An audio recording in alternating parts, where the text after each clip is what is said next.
우리 다 같이 183장 찬송 부르시면서 하나님 앞에 나아가십시다.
오늘 이 아침 우리에게 주시는 하나님 말씀 함께 봉독합니다. 요한복음 2장 13절로 17절에 이르는 말씀이 됩니다.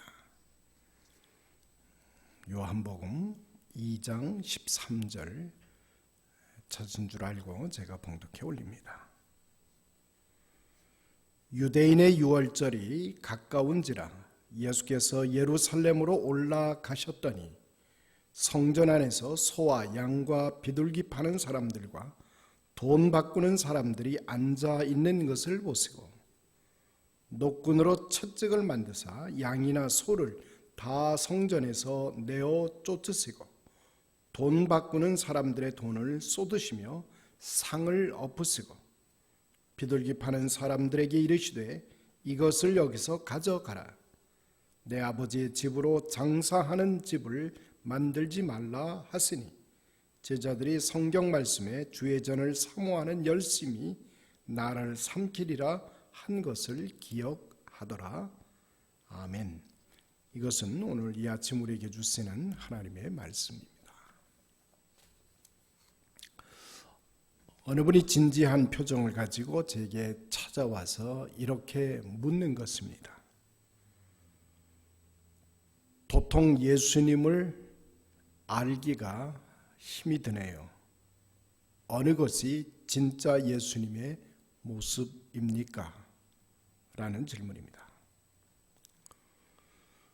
약간 모자람이 있을 정도의 겸손한 분이신가요? 아니면 무섭게 대단한 초인이신가요?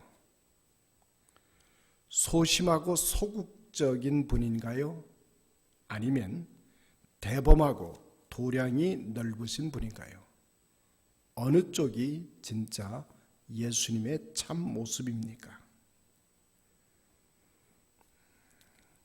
예수님을 아는 것이 우리 기독교를 아는 것이라는 전제를 놓고 본다면 이 질문은 대단히 중요한 질문이 될지 모릅니다. 예수님은 자기 자신에 대하여 이렇게 말씀합니다. 나는 온유하고 겸손하니 내게서 배우라 말씀하십니다. 또 이사야서 선지자에서 장차 오실 메시아의 모습을 이렇게 그려주고 있습니다. 그는 소리치거나 고함을 지르지 않아 밖에서 그의 소리가 들리지 아니하리라. 갈대가 부러졌다 하여 잘라버리지 아니할 것이고 심지가 깜빡거린다 하여 등불을 꺼버리지 아니할 것이라. 라는 표현들을 보면 예수님이 어떤 분이심을 우리는 알 것 같습니다.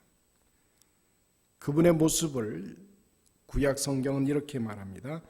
가까스로 돋아난 새순이라고 할까, 약하고 상처받기 쉬운 햇순과 같다라고 하는 모습을 봅니다. 아마도 이것을 한국식 표현으로 바꿔 말한다면 예수님은 잎 사이에 이는 바람에도 괴로워하시는 분으로 표현할 수가 있습니다. 개미 밟히는 것이 마음 쓰여서 잔디밭을 밟지 못하는 분과 같다고 말입니다. 낙엽 밟기 불쌍하여 피해 걸어가시는 분, 군마 타기보다는 새끼 나귀 타고 오시는 분,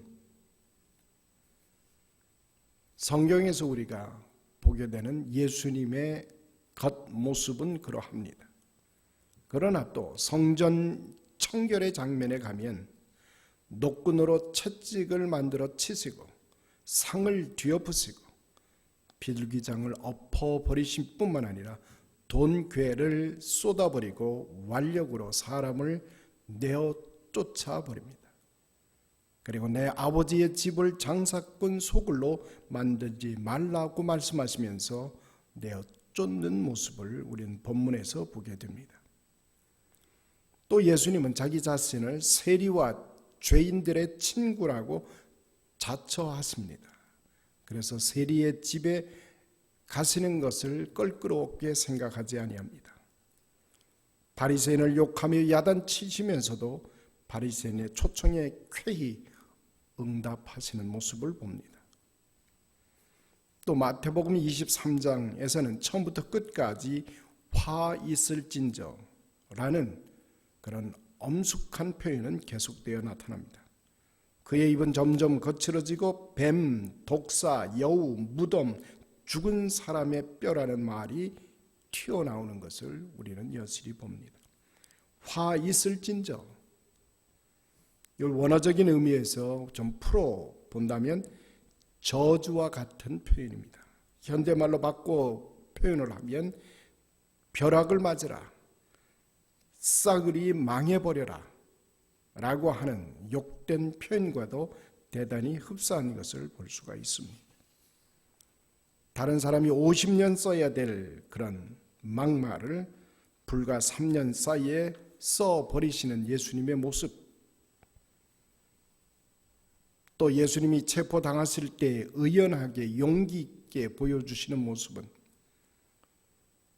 말고의 귀를 끝내는 붙여주시는 모습에서 승화되어 가고 있습니다. 그러나 고통의 절정에 이르렀을 때 어찌하여 나를 버리시나이까 외치신 예수님의 모습, 그리고 목마르다 라고 하신 행동은 저들의 죄를 용서해 주옵소서라고 하는 초인적인 침착함과는 그렇게 썩 어울리지 않는 모습이라는 것입니다. 겉옷을 팔아 검을 사라고 말씀하실 때가 있었습니다. 그리고 검을 쓰는 자는 검으로 망하리라고 하실 때도 있었다는 사실입니다. 내가 세상에 평화를 주려고 온 줄 아느냐? 평화가 아니라 나는 너희에게 검을 주려고 왔다고 말씀합니다. 이것이 평화의 왕으로 오신 분의 진짜 표현인가라고 하는 놀라움을 금할 수가 없습니다. 또 내가 세상에 불 지르러 왔노니 누가복음 12장 49절은 이렇게 표현되어 있습니다. 이방인의 길로도 가지 말고 사마리아인의 도시로도 가지 말며 다만 이스라엘의 잃어버린 양에게로 가라 하시던 분이 정반대로 말씀하십니다. 온 유대와 사마리아와 땅끝까지 이르러 내 증인이 되라고 하고 계십니다. 여인이여 당신과 내가 무슨 상관이 있나이까? 라고 섭섭하게 말씀하시던 그분이 가나의 혼인잔치에서 마리아의 소원을 들어주시는 모습을 보면 전혀 일치되지 아니한 모습을 우리는 발견하게 됩니다. 예수님은 단호한 칼날 같은 성격인가 하면 정에 무르고 울기도 하셨던 분, 예수님은 노도 광풍과 잔잔한 호수를 함께 가지고 계셨던 분이라고 볼 수가 있습니다. 실로 혁명가적인 모습이 있는가 하면 자상한 친구의 모습을 또한 가지고 있습니다. 의연하고 꿋꿋한 결의의 사람의 모습이었는가 하면 또 난관을 돌파하는 강인한 사람이었는가 하면 비신하고 도망가고 외로워하고 절망하고 몸부림치시던 모습을 그대로 가지고 있습니다. 동양의 군자는 청담, 초연, 무관이 미덕인데 반하여 예수님은 곧잘 개입, 관여, 격돌하셨던 모습을 적지않이 보여주고 있습니다. 적어도 구세주라고 하면 일관성 있는 인격이어야 하지 않겠는가라고 하는 반문을 하게 됩니다. 예수님과 원수의 관계에 있었던 그들은 오해를 하면서 이해할 수 없는 분이라고 말합니다. 아니죠. 정작 예수님의 원수들은 고사하고 제자들조차도 그리고 많은 대중들도 예수님을 이해할 수가 없었습니다. 유능한 능력의 사람임에 틀림이 없는데도 불구하고 무능하게 보이신 때가 있었다라고 하는 것입니다. 성자처럼 보이기도 하고 때로는 속인처럼 보이기도 하고 고단수 책략가처럼 보이기도 하다가다 어떤 때는 순진한 아이처럼 보일 때가 있었습니다. 이해하기 대단히 어려웠던 분, 그래서 예수님의 제자들조차도 도대체 당신이 나라를 세우실 때가 언제입니까? 라는 질문을 던진 때가 있습니다. 세례 요한조차도 당신이 우리가 기다리는 그분이 맞습니까? 우리가 다른 분을 기다려야 되는 것입니까? 라고 물었던 것입니다. 사람들은 흔히 복잡하지 않은 간단한 교리를 요청합니다. 한 알로 삼킬 수 있는 구원과 같은 것을 원합니다. 한마디로 요약할 수 있는 윤리체계나 죄책감을 주지 않는 설교들을 원하고 있습니다. 그러나 예수님은 그런 분과는 전혀 다른 길을 걸어가셨습니다. 그는 학자가 아니었습니다. 이론 체계를 수립한 분도 아닙니다. 심사숙고하게 정리하고 나서 연구 결과를 발표하는 학자와 같은 분이 아니었다는 말입니다. 예수님은 마음을 수양하고 돌을 닦아서 구세주가 되신 분이 아니라는 말입니다. 그에게는 부양할 가족이 있었습니다. 그랬기에 그는 6년씩 보리수 밑에 앉아서 명상할 시간이 없었습니다. 벽을 바라보고 9년간이나 돌을 닦을 만한 여유가 그분에게는 없었습니다. 아니죠. 예수님에게는 고행이 따로 필요 없는 분이셨습니다. 삶 전체가 아픔이고 고행이었기에 고행을 따로 할 필요가 없었던 분이 바로 성경이 우리에게 가르쳐주는 예수님이라는 것입니다. 그분은 순수한 참 인간이셨습니다. 그분은 절반은 인간이고 절반은 신이 아니었습니다. 여실한 사람의 아들이었습니다. 예수님은 보석처럼 갈고 닦아서 세련미 나는 돌이 된 것이 아니라 이끼 낀 자연석 그대로였습니다. 그는 섬세한 여인의 손에 다듬어진 꽃꽂이가 아니라 샤론 언덕에 핀 야생 장미였습니다. 예수님은 노루 뛰노는 푸른 초장, 얼룩 비둘기, 우는 소리가 들릴 때 엔게디 포도원에 핀 henna꽃 향기를 풍기며 바위 틈에 숨어 님을 부르는 악어서의 처녀였다라고 하는 것입니다. 헤어샵에 앉아서 눈썹을 붙이고 마사지를 하고 매니큐어를 바르는 인조 인간이 아니었습니다. 예수님은 이해하기가 어려운 것, 그것은 자연을 해독하기 어려운 것과 대단히 일치합니다. 자연은 조용합니다. 그러나 약육강식의 피마당이 또한 자연입니다. 자연처럼 아름답고 섬세한 것은 없습니다. 그러나 자연처럼 무서운 것 또한 없는 것입니다. 바위틈에 핀 가냘픈 안진뱅이 꽃과 그 옆에 쏟아지는 우렁창 폭포수의 모습은 언제나 모순입니다마는 그러나 같은 자연인 것을 우리에게 가르쳐주고 있습니다. 바람은 버들가지를 보지 않고는 알 수 없는 미풍도 있습니다. 바닷물을 하늘로 휘몰아치고 배를 삼켜버리는 폭풍도 하나의 바람을 통해서 나타나는 것입니다. 이것은 동일한 자연입니다. 그러기에 인류가는 철학자 중에는 때로는 무신론자가 있습니다. 그러나 인류가는 자연학자 중에는 무신론자가 존재하지 않습니다. 예수님은 그와 같은 분입니다. 그분에게는 여성과 같은 사랑과 눈물의 섬세함이 있는가 하면 폭풍 같은 질타와 매도가 동시에 함께 있는 것이 예수님의 진짜 모습입니다. 나는 평생 화낸 적이 없다는 사람은 참으로 좋은 사람은 아닙니다. 왜냐하면 그에게는 정의에 대한 정열이 없는, 불의에 대한 울분이 없는 사람이기 때문입니다.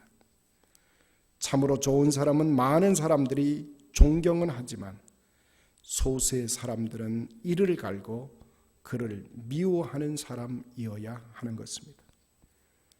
예수님은 정녕 울 때는 우셨고 성낼 때는 성을 높이 그리고 무섭게 내셨으며 사랑할 때는 사랑하셨고 욕할 때는 욕하셨던 것입니다. 하늘을 나는 새처럼 그는 자유로우신 분이었고 외식하거나 가장하는 꾸미는 법이 결코 없었습니다. 그러므로 이것이 하나님의 전부가 아니라는 사실을 우리는 알아야 됩니다. 계시된 부분만큼 우리는 하나님을 알게 되는 것입니다. 하나님을 다 통달한다라고 하는 것, 그것은 불가능한 것처럼 예수님을 다 우리가 알아낼 수 있다라고 하는 것은 상상할 수 없는 일입니다. 하나님은 빛을 모를 심연과 같은 분입니다. 캄캄한 미로이듯이 예수님은 다 알지 못하실 분이라고 말해야 됩니다. 그러므로 예수님은 우리의 믿음의 대상이지 인식의 대상이 아니라고 하는 사실입니다. 예수님은 믿고 따르며 의지할 분이시지 이해하고 분석하고 관찰해야 할 우리의 대상이 아니라는 말입니다. 자연을 잘 아는 방법은 자연을 멀리서 객관적으로 바라보고 분석적으로 이해할 때가 아닙니다. 진정 자연을 알기를 원하면 자연 속으로 들어가서 자연의 일부가 되고 그 풀 위에 눕고 풀 냄새를 맡으며 자연 속에 잠길 때 우리는 자연을 알아갈 수가 있습니다. 자연을 가장 잘 아는 순간은 자연에 묻혀서 자연을 예찬하는 시인이 되는 순간 우리는 비로소 자연을 헤아려 볼 수가 있는 것입니다. 시라고 하는 것은 분석적 이해가 아니라 윤곽적 이해요, 직관이고 느낌인 것입니다. 소인은 위인을 알 수가 없습니다.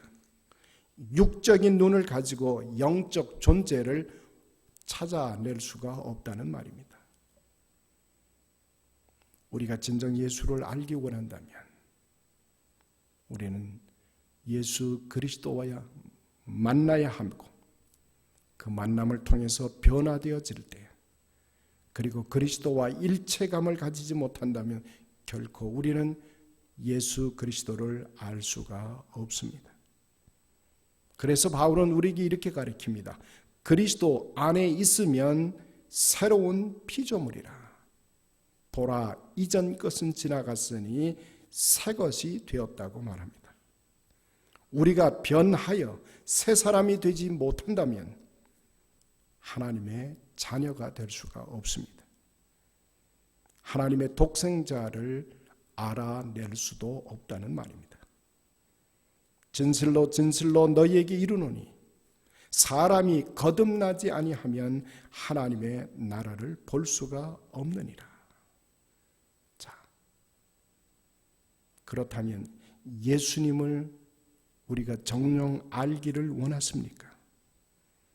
그렇다면 우리는 예수님 안으로 들어가야 합니다. 예수님의 품에 안겨야 됩니다.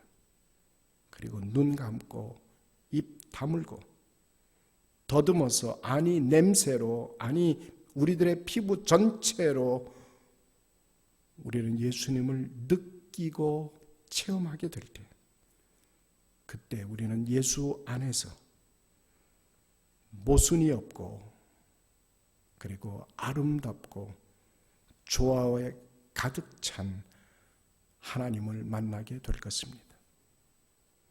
진실로 내게 이르노니 사람이 물과 성령으로 나지 아니하면 하나님의 나라에 들어갈 수 없느니라. 다시 한번 오늘 이 아침 물과 성령으로 거듭나는 체험이 오늘 우리 페이필 장로교회 온 성도님들의 삶 속에 나누어지게 되기를 소원합니다. 이제껏 알고 있었던 예수님, 이제껏 고백하며 나누었던 그리스도를 이제는 성령의 도우심으로 그분 안에 들어가서 그분을 체험하고 그리고 나와 떨어질래야 떨어질 수 없는 나와 하나로 영접해 주시고 그래서 우리가 주님께로 영접받은 자, 주와 하나가 된 자로 다시 한번 우리의 삶이 시작되어지는 복된 이 아침이 되기를 간절히 소원합니다. 우리 같이 기도하십시다. 거룩하신 아버지 하나님, 미련하고 둔한 저희들이기에 하나님을 보면서도 그리고 하나님 안에 살면서도 하나님을 알아채지 못했던 저희들의 연약한 우리들, 끝내는 인간의 모습을 입고 이 땅에 찾아오신 예수 그리스도를 통해서 하나님을 만날 수 있도록 은혜 베풀어 주셨으니 감사를 드립니다. 하나님, 코로나 바이러스로 인해서 모든 사람들이 우울하고 힘없고 그리고 어려운 현장을 살아가고 있는 이때 주 예수 그리스도를 통해서 하나님을 만난 자 되어 하나님 안에 거하는 자로 이 땅을 살아낼 수 있도록 축복해 주시니 감사를 드립니다. 주의 몸 되신 교회 안에 속해 있는 온 성도들의 삶을 우리 하나님 은혜 베풀어 주옵소서. 내가 누구며 내가 어디에 있는가를 참으로 고백하며 나아갈 수 있도록, 특별히 내일은 주님이 우리에게 허락하신 주의 날, 주님을 다시 만나게 하시고 주의 음성을 듣게 하여 주시고 주님을 통해서 지혜와 능력을 얻으며 하나님의 선하고 아름다운 세계를 이제 다시금 살아낼 수 있도록 하나님 이 한날을 축복하여 주옵소서.